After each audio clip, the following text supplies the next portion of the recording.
আসসালামু আলাইকুম। আমি যে বাগানটিতে আছি এই বাগানটি একটা মিশ্র বাগান। এই বাগানে 2 থেকে 3 জাতের আম এবং মালটা, লেবু, কলা বিভিন্ন ধরনের গাছপালা রয়েছে।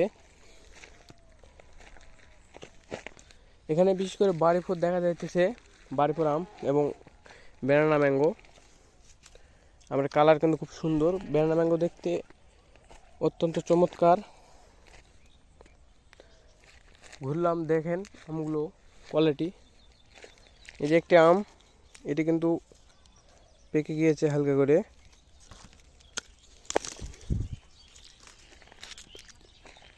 আমটি কিন্তু পেকে গিয়েছে। এই আমটি স্বাদ হলো হালকা টক টক, যেহেতু ডায়াবেটিসের রোগীদের জন্য আমটি উপকারী।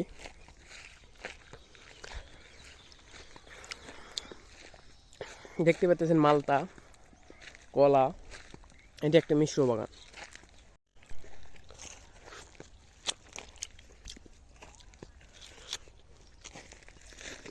আমটি আরও পরিপক্তভাবে পেকে যেত আর 2-1 দিনের মধ্যে।